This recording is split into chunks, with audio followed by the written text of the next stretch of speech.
Good morning. You know me. Oh my God. I thought I had done this. When did it lock me out? Hi. Hmm. 1 minute Know how until this works, showtime. right?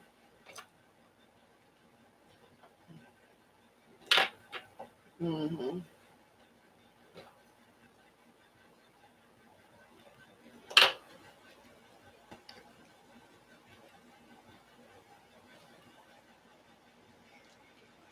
Right?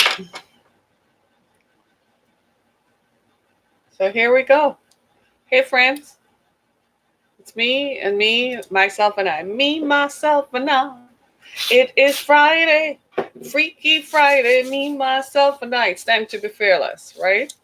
We have a lot to talk about this morning. So we're going to start talking because there's a lot going on. There's just so much going on, especially here in the Detroit area, uh, that it is almost it's incredible, like simply incredible. You guys are going to hear Your some show stuff. will go live in 5 seconds. So 4, 3, get ready. 2, 1.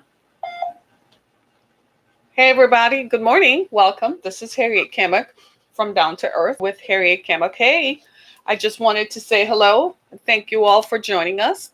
It's a privilege and a pleasure. I almost ran tongue twisted over that, didn't I? It's my privilege and my pleasure to be here hosting Down to Earth this morning with you as we talk about the issues that matter. There's so much to talk about. There are some interesting things taking place in our area, but there are also some interesting things taking place around the country. I mean, if you've gone to any social media site lately, you will see that some stuff is happening. But here in the Detroit area, thanks so much for joining. I wanted to say how I am great. I wanted to say, first of all, I don't know how this escaped me yesterday, but I might have still been in shock. I might have still been hoping that the news I heard the previous night was not true.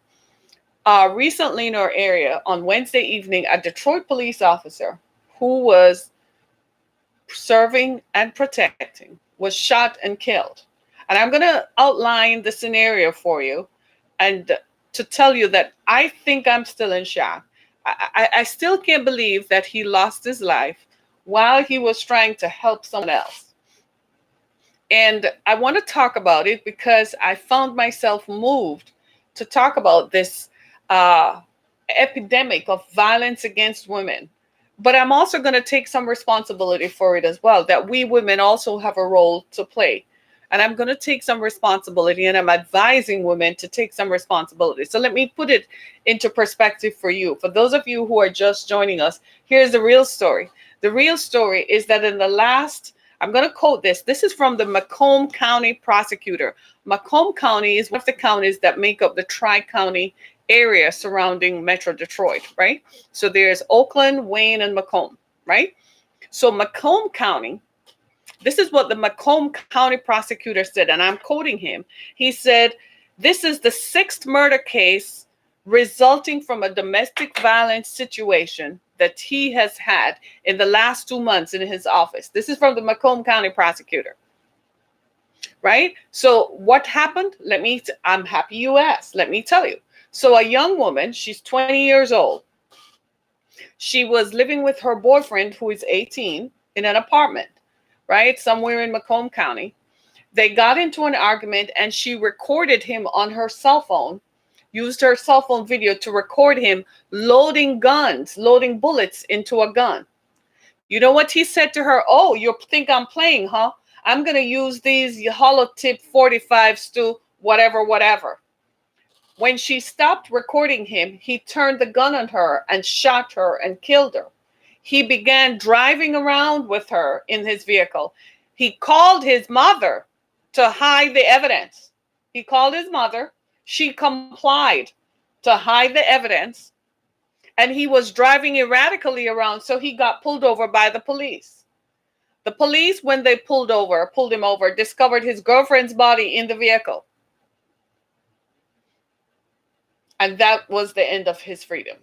They took him into custody. They tried to resuscitate her, but it was too late. On November 10th, we heard about this other shocking story. Another young woman, 20 years old. She was in college.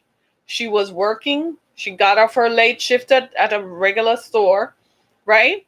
And she got off her shift and got into her car. And next thing we know, she was shot 4 times. We later learned through the police investigation that she was pregnant and that she broke up with a boyfriend, but somehow agreed to meet him. The boyfriend has a current girlfriend. The current girlfriend somehow got involved and shot. The girl got shot and she's dead. So the police investigated and they arrested the current girlfriend and the ex-boyfriend. They're both locked up. So that's 2 young women in their 20s who were killed by boyfriends within a matter of 2 weeks. According to the Macomb County prosecutor, and like I said, Macomb County is part of the Tri-County area here in the Detroit area, this is the 6th murder case resulting from a domestic violence incident, a domestic violence situation. I'm quoting him directly. In 2 months. That was just in one county. Here in the Detroit area, it's an epidemic of violence against women. It's an epidemic of men killing their girlfriends. Now, I told you earlier, as I started talking about the police officer who lost his life on Wednesday evening, while we were all watching Jeopardy or whatever else we were watching, I probably was watching The Crown or something, enjoying my Wednesday evening at 7:30, whatever, had dinner or whatever. This police officer responded to a call to serve and protect. I'm furious because if it were my brother this morning, somebody would be paying. I would not be calm. Okay? I wouldn't want to have to deal with this going into Thanksgiving. This police officer he responded. He got a call. They got a call that a man was trying to shoot up somebody's house. I'm going to tell you what happened. I'm going to tell you, just be patient. And he went to the 2 police officers, he and his partner. The police officer who was shot is a 16-year veteran of the Detroit Police Department. His partner has been there for 2.5 years, is a military vet, is ex-military, and so on, right? They went to answer the call. When they got there,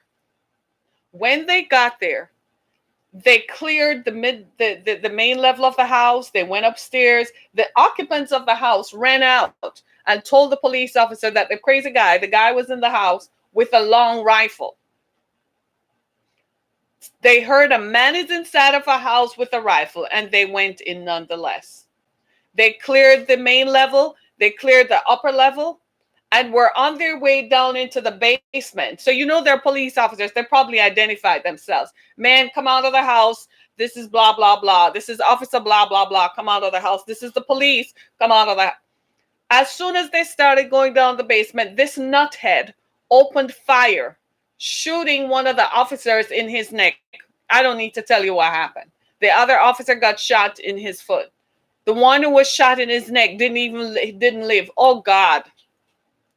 Over a nuthead, a total nuthead. So the backstory is that his girlfriend broke up with him.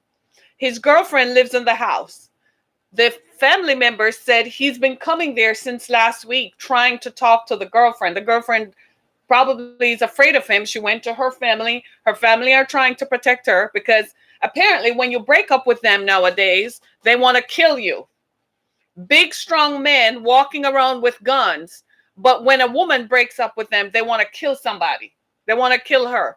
Like this idiot in the cell phone video, right? So he showed up with a gun, so they wouldn't let him in. But this he came with a gun. They didn't have a choice. He forced his way in, so they called the police. The police came, got everybody out of the house. And an officer who is married, who has children, lost his life over some nuthead.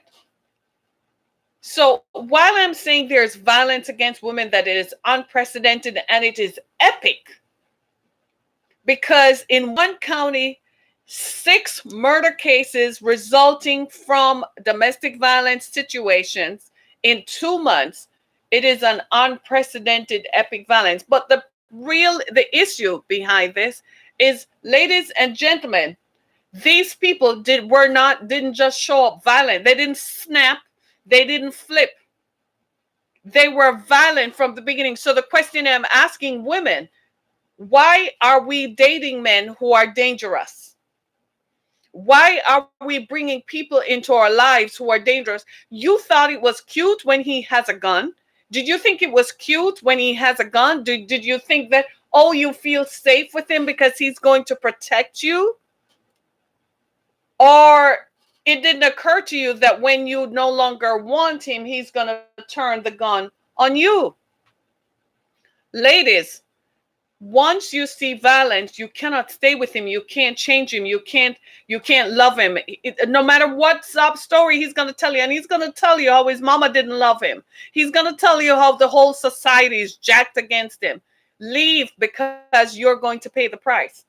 It was less than 2 years ago that another young woman, trying to move on with her life, broke up with a guy, and she went to work, and he went and got her. Apparently he had been following her, and she was coming out of her aunt's house, snatched her, put her in the car. She didn't have a choice. She had to go to the ATM. He put on a mask, right? She had to give him her ATM number, her ATM code, so he could take all the money out of her account. Then he shot her. So she disappeared. So the whole city was looking for her. Then they found her body. And it took them a while to find him because he has relatives who were hiding him. They like to run down south. He went down to Kentucky and Tennessee and all kinds of stuff until finally somebody gave him up. She was also young. Beautiful young woman on her way with her life. Right now in the Detroit area, we are mourning these two young women. They're both killed. I wouldn't even say in the prime of their lives. They haven't even begun yet. This violence against women is epic. And I know it's something that a lot of you guys are men tend to shy away from this, and it makes you uncomfortable with good reason, because most of you are not violent. Most men are not violent. Most men don't engage in compulsive violent behavior and want to shoot their partners. Most men don't. So of course it's going to make you uncomfortable, but I'm going to ask you a favor. I'm going to ask that you discuss violence in relationships with your women, whether your women are your daughters, your sisters, your friends, your nieces, that person at work, right? That person whom you have, that female person whom you have some sort of access to that you can talk. I am asking all men, please discuss with them, because for some reason, women, either we get turned on or we get turned off. And a lot of it has to do with societal pressure, community pressure. This thing that you must have a man, especially in certain cultures. If you don't have a man, you are not, something is wrong with you. If you don't show up at Thanksgiving dinner, or if you don't show up at some family event with a man, something is wrong with you. You have to have a man. So the pressure on women to show up with a man, it's almost as if you don't have a man, you're incomplete as a woman, no matter what else you do. Are you listening to me? Are you listening to me? Do you remember the story some years ago of a former Coca-Cola executive who was killed by her boyfriend? She lived with him for 10 years. Well, she was under societal pressure to pick up a man. And she picked up a man who was homeless, took him into her house, exposed him to her lifestyle for 10 years. She never married him. And after 10 years, she knew he was dangerous because she went and got a gun to protect herself. The only person she's going to protect herself from is him. She asked him to leave and he wouldn't leave. He went out into the garage, sat down in the car, came back with his gun and shot her and killed her. Right? Ladies, stop dating dangerous men. It's not funny. If they tell you they're going to shoot you, they're going to do it. You want to know how I know? I lived it. My ex-husband told me he was going to kill me. He didn't lie. He intended to. He held a knife to my ribs and he meant to carry it out. By the grace of God, I am sitting here today. So if a man tells you he's going to kill you, make note of it. And for some reason, I stayed in the marriage. I wouldn't say because of societal pressure. I stayed because I didn't want to be a single mother. So that's some form of societal pressure. I didn't want to be a statistic. That's what I kept telling myself. It was better than being single. It was better than how are you going to raise a child by yourself? How are you going to manage all of this life stuff? Do you see what I mean? Is that societal pressure? Yes. So this silent societal pressure weighs down on people. So all of us as a community need to stop putting pressure on people to come home with a partner. Like if you don't show up with a partner, then something is wrong with you. If you don't show up with a partner, then you are half of a person. I remember years ago, I wouldn't date because I felt that I had issues emanating from the violence that I lived through. I thought I needed to fix myself before I would start dating. And I definitely was not going to just go out with people just because. Women seem to do that because your friends are always, well, who is the man? You got to have a man. I remember I had a friend like that who said, you got to have a man. I dumped her ass because you're not going to tell me to go have a man. That's not good for me. That's not good for me at all. If I'm going to have someone, it's someone who loves me and has my best interest at heart, not someone for whom I'm expedient, right? Because I have a job and because I have a house and I have this, so I'm expedient for them. They're looking for a soft landing, right? And this is something that we need to talk about because the societal pressure on both sides, black, white, green, yellow, to have partners is forcing people to make compromises and be with people whom they really shouldn't be with. These men are dangerous. If they have spent time inside of a prison, they need to be significantly rehabilitated. Something triggers them. Some of these young men, look at this 18-year-old young man he had never been to, they say he has been arrested before. It never goes without saying, people. Once they get caught up, it's almost as if you can almost put your hand on it that they've been arrested before. It's very few who haven't faced the system, right? And he was loading the gun that he eventually, with the bullets that he eventually used to kill the young woman. You know what is strange? Her father said this, and I'm going to read it for you. Her father said that he felt like a cloud has been over him since, right? Since this happened. Her father said this. He said he tried to protect her. This is the father of the young woman who was killed by the 18-year-old young man who was loading the bullets into the gun. Her father said he tried to protect her. He said there was just something about the young man. He didn't get a good vibe. He told his daughter, this is not the one for you. Ladies, can you please wait for the right person? Can we please wait? Yeah, it might take a while because the right person is going to take a while. Let's be clear.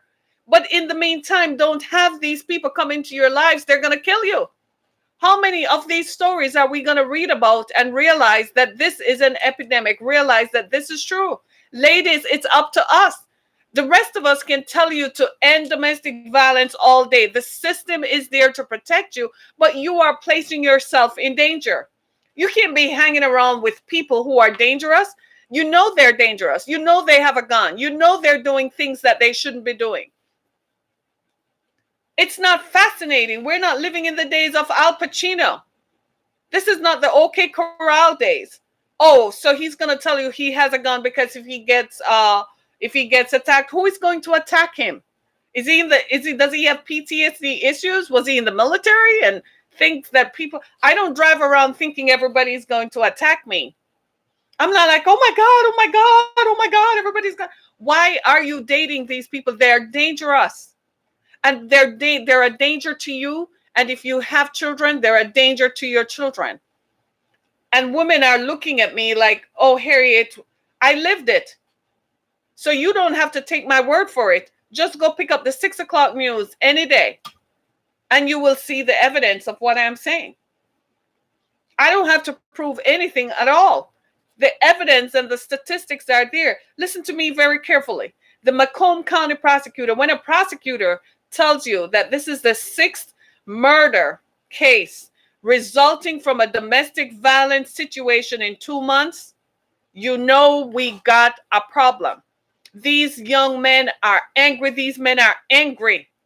They're willing to kill anybody. Look at that one who shot the police officer because his girlfriend broke up with him. She doesn't want to talk to him anymore. What? People break up all the time, y'all. So he got mad. He came back to the house. He was firing shots at the house. So now he wants to shoot up everybody in the house. So the police officer comes in, identifies themselves as a police officer, and he shoots them and kills them. You know what? I'm just going to stop. Right? We have a justice system for real. It truly is. We really have a justice system. Right? We have a justice system for real. I guess nobody wants to hear this. Right? Right? Right? I guess nobody wants to hear this because nobody wants to believe that these things do happen. But they do. They do happen.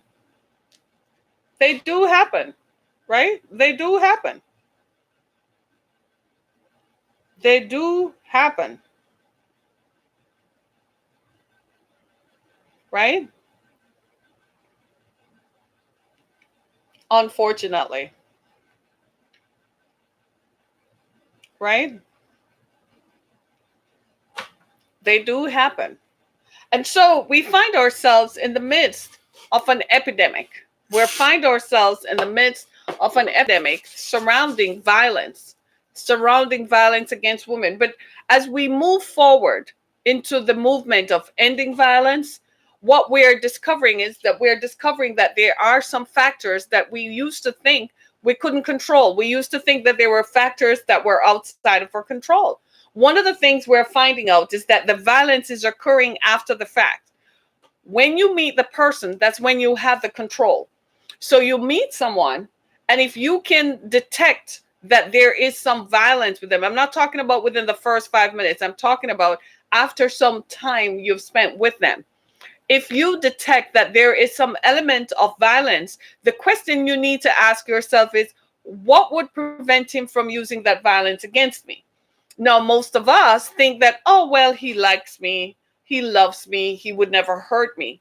That's faulty thinking because the evidence does not bear that out. Significantly, 94% of women who are murdered in the United States are murdered by someone they know and love. 94% of developed countries, we have the highest number of homicide against women. So therefore, if the evidence says that the concrete facts, the statistics gleaned from the Uniform Crime Reporting Database, if that evidence says that more women are killed by someone they know than anybody else, women, we need to take note. If you meet someone and they have a background in violence, why do you think they're not going to use it against you? If you meet someone and they have been arrested for assault, why do you think that they won't use it against you? That's the thing that I'm asking everybody, and I can't get an answer. And instead, people vilify me and pillory me because I'm speaking the truth. You can hate me all you want, but I guarantee you, within the next 24 hours, the next 48 hours, the next 72 hours, by next week, another woman is going to be killed by a man she knew and loved. I guarantee it. Because women are not listening. And I used to say that, well, when you're in the situation, you are afraid. But if you detect the violence from before, don't stay. I know because it was me.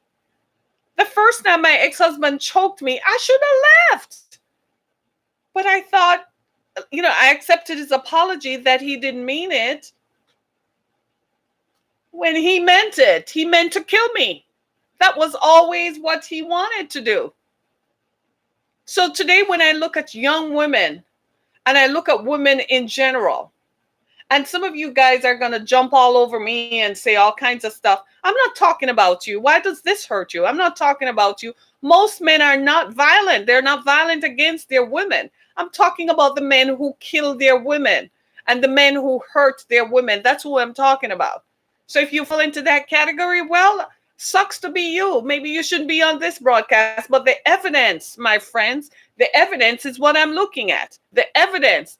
And had I not lived this experientially, I would never have known. And women, you need to get away from violent people. Listen to me very carefully. A violent person is a violent person, right? We recently had a case here in Detroit where two women, they're partners, they're life partners. One killed the other, but she killed her, she shot her, and she lived long enough. So when the police came, she told the police what happened, right? And the life partner said, well, she was going to break up with me and I didn't want her to leave me. Two women who were life partners.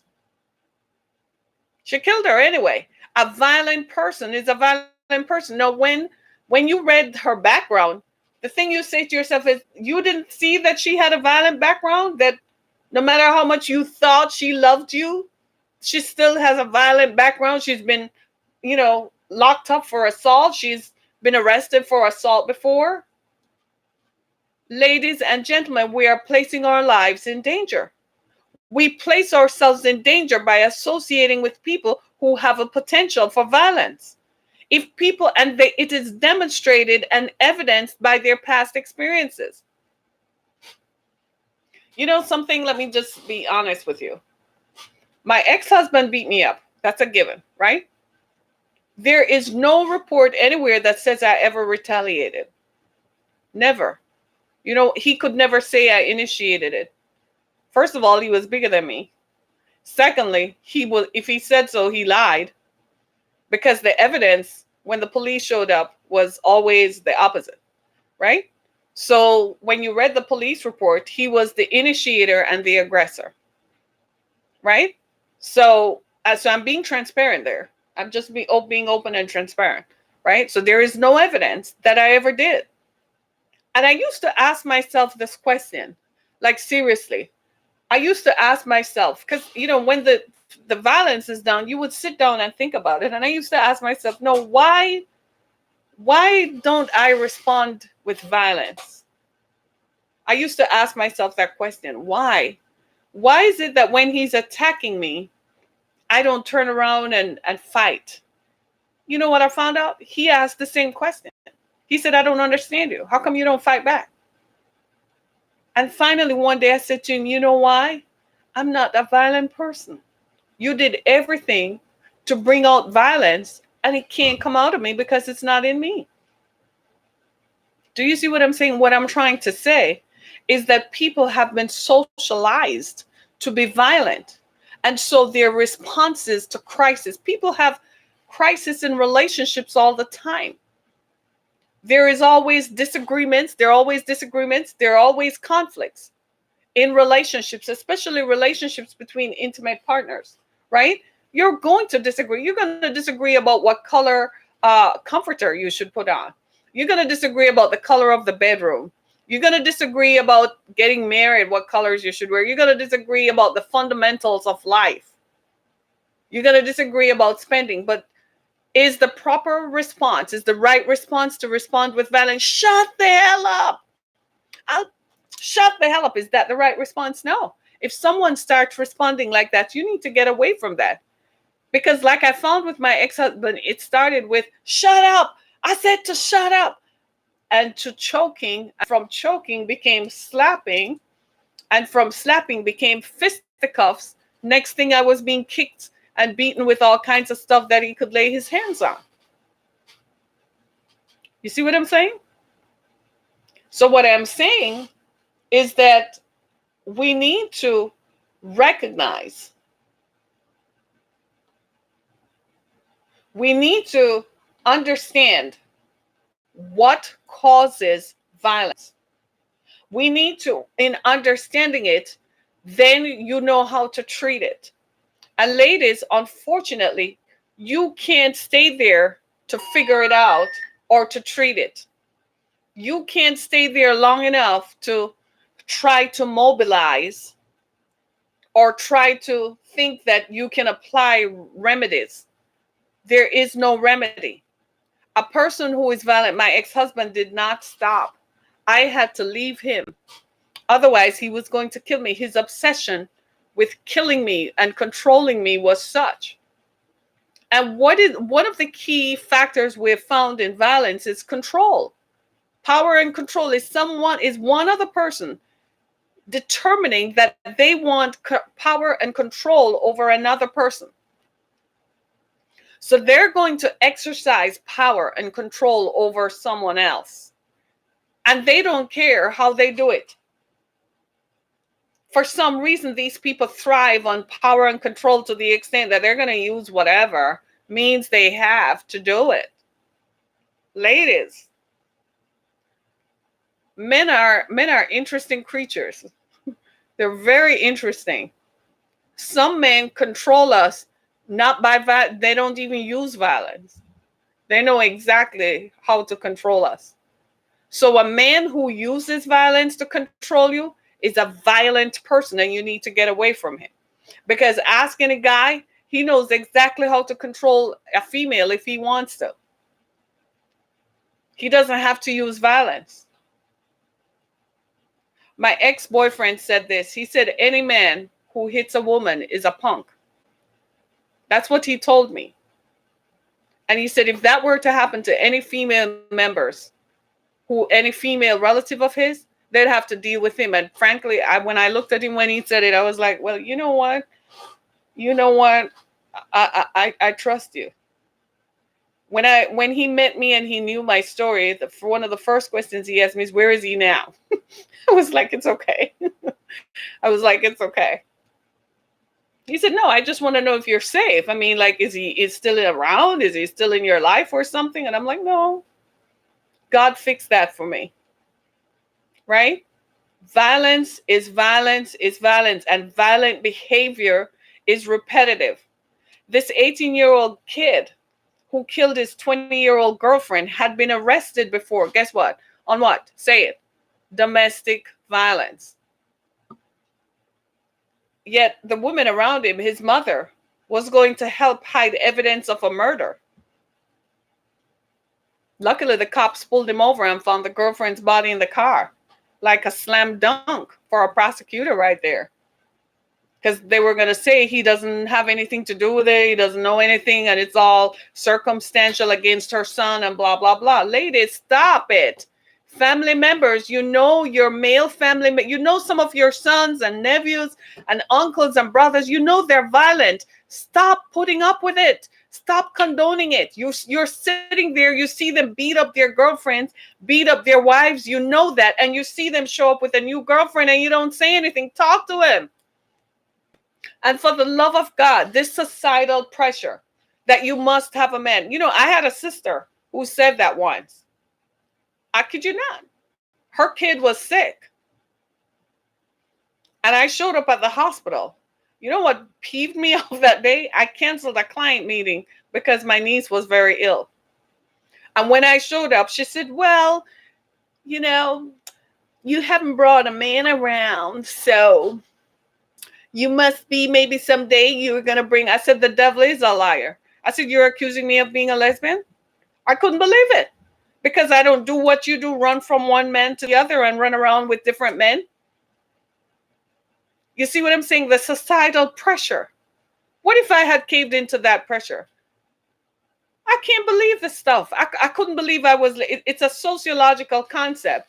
And I couldn't believe that I was living it. I found myself smack in the middle of it.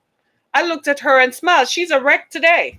Smoke and drink like it's going out of style. Why? Because of the same concept.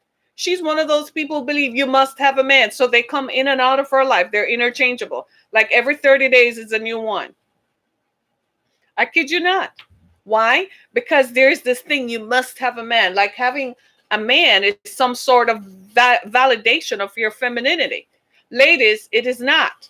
And men, you guys who are watching me and who are listening to me, I am imploring you to please share with your female family members that having any man is not the ideal. Having the right man, the right person is the ideal. The right man. The one who is not going to beat you up. The one who is not going to load guns and tell you that he's going to use it to tear up your body and then carries it out. As soon as she stopped recording him, he shot her and drove around with her body in the car. If that is not as crazy, I don't know what is. Who does stuff like this? Do you see what I'm saying? And somebody on my timeline was asking if he's white. Dude, we got it here, white and black alike. We have a situation over here where a white guy beat up his girlfriend's 6-month-old baby boy. He literally beat him. How do you beat a 6-month-old baby? I don't know. We had one case where they raped one of them. A white couple were having babies to sell their children. They had to lock them up. They just found a whole ring the other day of white men who were having sex with children. They had a chat group. One of them was a prominent vice president of a prominent bank here in the Detroit area. It happens. This kind of malfeasance, this kind of thing is not confined to color. The profile of a violent person has nothing to do with their color, their ethnicity, or their social status. I lived in a gated community. For all intents and purposes, my ex-husband was an upstanding member of the community. He was a quiet boy. Paid his taxes. Yeah. But he was beating me up behind closed doors. It's anybody. It's anybody. I used to say that poverty is a contributor to violence, but sometimes I think people just choose to be violent. What happens is the more money a person has, there are more layers between them and the system. So invariably they get, their girlfriend calls the cops show up, and they get a lawyer who makes it go away. You see what I'm saying? So women then tend to stay away from someone like that. So the next girlfriend who comes along, by the time she sees it, she's gone. So he figures out how to circumvent it. He calls his lawyer and he gets around it. This is why I'm telling women, you got to be careful when you meet people. Sometimes it's too shiny and too good. It is. But some of these men are straight up violent. The young lady I'm telling you about, the one who was in college, right? When you read the story, you have to wonder to yourself, well, she came from a family where everybody went to college. They seem to be financially stable, right? She was working, she was in college, but you have to ask yourself then, what was she doing with someone like that? What did she see? What kind of pressure did she feel she was under to date someone? When you look at her picture, the girl who is passed away, and you look at the current girlfriend of the guy, and you're like, what was he thinking? You can see clearly why one girl is dead, because the girl who is alive, she didn't like that other one because she was pretty and educated, and she was just nothing. Just probably over there telling the guy what to do. The problem is, who pulled the trigger? He did. Ultimately, that was his choice. Right? And to add injury to the fact was that the girl was pregnant. So you killed 2 people. Right? It's an epidemic. Right? This violence against women, it's an epidemic. Ladies, stop this thing. Stop it. You don't need to have a man to validate you. You don't need that. You don't want to take onto yourself a partner who is going to hurt you. Like in the case of the police officer whose life was lost because he was protecting someone. He was protecting a member of the public. That was his job, to serve and to protect. He placed himself in danger by going into a confined area where they didn't have an exit, trying to protect the residents because there had been a previous episode there where the young man, so they really wanted to, get him under control so he wouldn't be a threat to the public safety, since he's so busy shooting at houses. A lot of this comes from the environment in which some of these people grew up. Ladies, I know that men left us and so on, and you have to raise children by yourself, but for the love of God, can you raise them with some love so they don't grow up hating the society and hating everybody else? Can you raise them with love? Can you not raise them with so much anger? My God, my children were raised without a father. My oldest daughter had to tough her way through law school because her father, you ready for this? You ready for this? My ex-husband, smart guy that he is, right? He's deceased now. Are you ready for this? Right? My ex-husband, guess what he did? To hide the money so that I wouldn't get it in a divorce. You ready? He gave the money to a friend. I kid you not. The friend ran away with the money.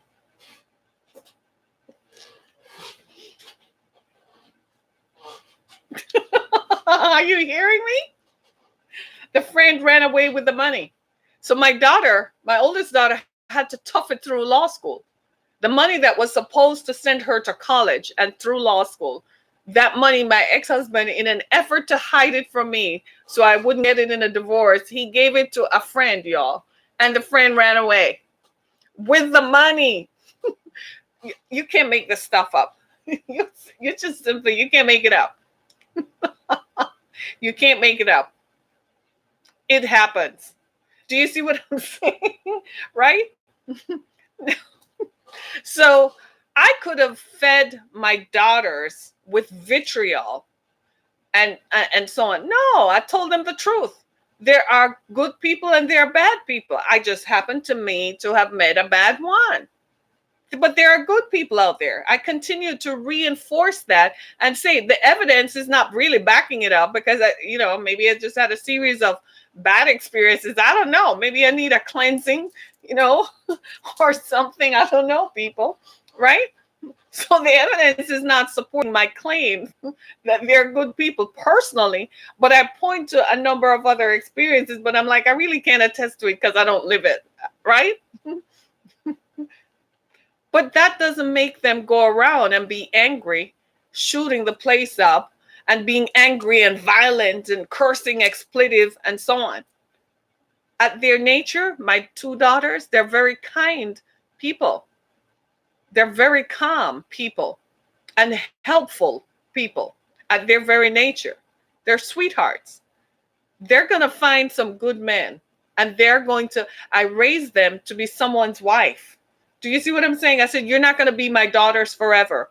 I raised them how to be a wife. This is what you do. This is how you behave yourself, conduct yourself in a relationship, conduct yourself in a marriage. I raised them that way. Now, did I have good experiences? No. But do you think I was going to poison them with the negativity of my experiences? It was not fair to them. What am I saying? That a number of women who had bad experiences with men poisoned the children with their bad experiences, so the children grow up angry. I'm not trying to explain why this 18-year-old young man took up a gun. He knew what he was doing. He was old enough. After you turn 8 years old, you know right from wrong. I'm not explaining him away. No way, Jose. I think he deserves to be put away because he took someone's life. That 20-year-old girl does not live today. She's not breathing. Her father and her mother have to cope for the rest of their lives with the loss of their child. Just like the other 21-year-old young lady whose parents for the rest of time have to live with the loss of a child and a grandchild at the same damn time. For the rest of time, these families are going to go through this holiday season without their kid, without their children. That police officer, next Thursday's Thanksgiving, his wife is not going to have her husband at her Thanksgiving dinner table. She's not going to have her husband to help her put up the Christmas tree, put up the Christmas lights. Today, those two young women, their families are going through their clothes, looking at their toothbrushes that they used. They're never going to use them again. They're going to have to choose a clothing to take down to the funeral home to dress them in and to put perfume on them and the makeup that they use. Come on, somebody. These are people's lives. That police officer, that wife has to go choose. They're going to get him in his dress uniform. She has to go down to the funeral home to go see her husband laid out on a slab because of carelessness of another guy who was careless with his own life. The police chief said it. Apparently, he wanted suicide by cop. So he put himself in a situation where when the cops came down the stairs, four cops were just going to open fire on him.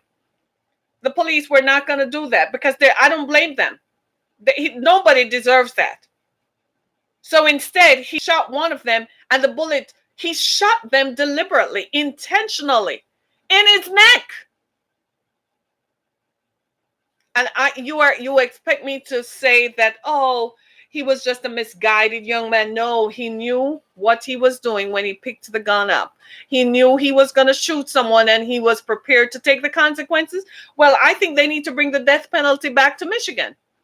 You did know we don't have the death penalty here. That's why we have so many people in prison. Bring the death penalty back. Then they won't sit down and say, well, I'll just go serve the time, as if it's a joke. You know who is having the last laugh? The prison system. Making a ton of money on these jokers. Talking about, well, I'm going to do the time. I'm going to do the time like it's a joke. You have the rest of your life to sit down in jail and ruminate on how you made a mess of your life. Ladies, stop dating dangerous men. Stop it. You can stop it. You don't need to go to a therapist to understand that person has some PTSD issues that you can't resolve.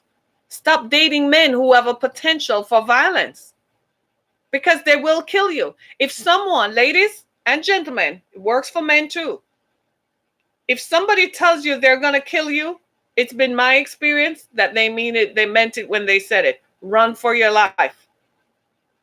Don't give that person another chance around you. Because you know what I've learned? Violence is in the person's makeup. They think the only resolution to that situation is violence. And they will carry it out. It's been my experience, unfortunately, that they will carry it out. Get yourselves away from violent people.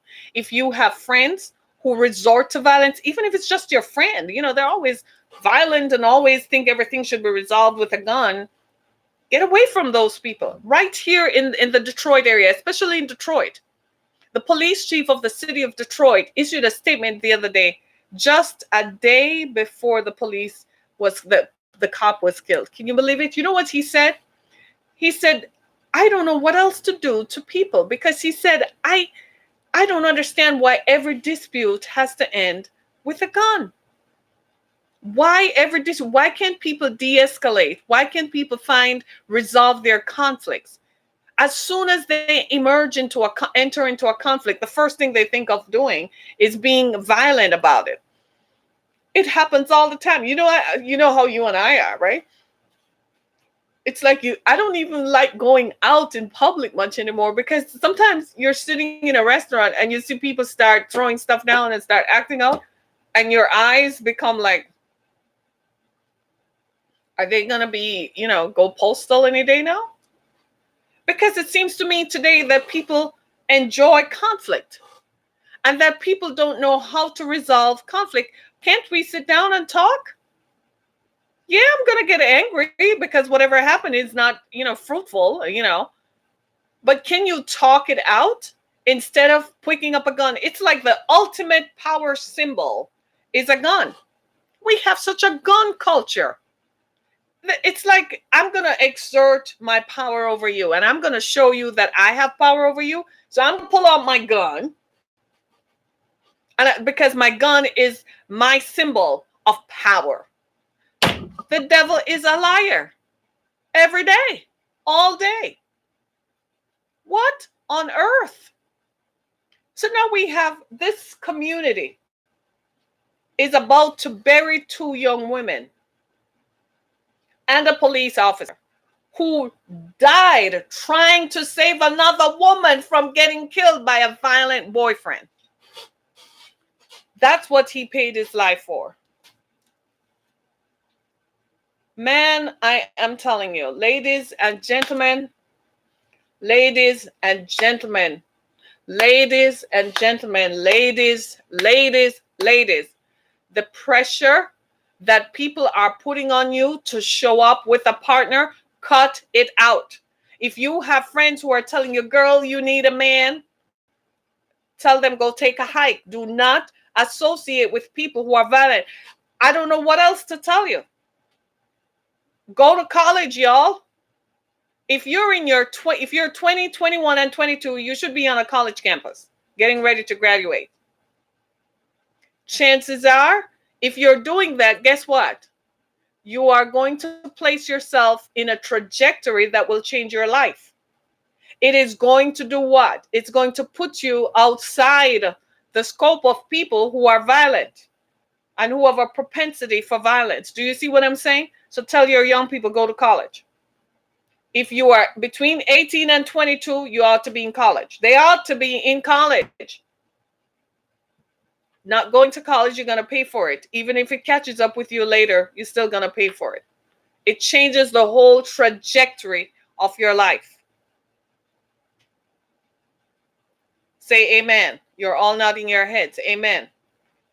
I hear people say things like this all the time. Well, college is not for me. Says who? Says who? It gives you something to do with your mind. It teaches you discipline. Discipline, because in order to pass the subject, you have to what? Study. So it teaches you that if you want something good, you have to put the effort in to get the desired outcome. So it teaches you discipline and patience, which is something a lot of these young people don't have. They're fired up with violence. And yes, some of them at 18, I dare say and imagine that he must have had some issues in his background that are contributing factors to him exhibiting violence. But ladies and gentlemen, there comes a time when you have to take stock of yourself. Like I told you, my ex-husband did a really whack job on me. That man really beat me up. And he enjoyed it. I guess what he was trying to do was teaching me thinking that I was going to erupt in violence. He used to tell me that when he was finished with me, nobody would ever want me. I kid you not. Yes, he did. He said he was going to ruin my face so I would be marred and scarred and ugly for the rest of my life. I kid you not. He did say that. He did say he was going to reconfigure my face. He was going to slap my face around so not even plastic surgery could fit. He did all kinds of things. He used to hold my face and slap me in the door jamb. I never hit him. I never kicked him. I never slapped him. I told him he was beneath me and he was not going to make me react like him. It just isn't in me. If it is not in you, it's not. So ladies, why are you attracting these violent people to you? They're going to hurt you, like we saw in the case of these two young women. According to the Macomb County prosecutor, this is the 6th murder case. I'm going to go in a minute. I got to go, and I'm going to go get some chocolate. This is the 6th murder case from domestic violence in 2 months, according to the Macomb County prosecutor. A police officer died trying to save a young woman from certain death at the hands of her boyfriend.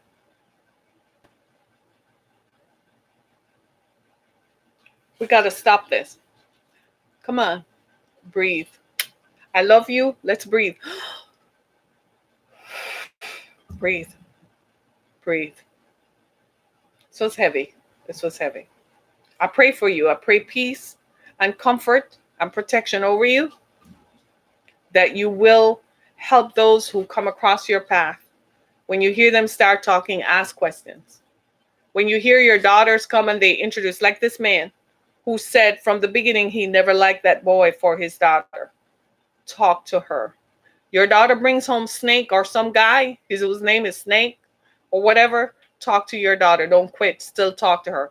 Oh, daddy, stay away from me. Oh, mama, get out of my face. Still talk to her. At some point, it's going to register. Right? Thank you so much, everybody. It's Friday. Come back and join me on Sunday morning. We're going to talk some more about the issues that matter. Thanks so much, everybody. Happy Friday. Be blessed. Happy Friday, everybody. Thank you so much.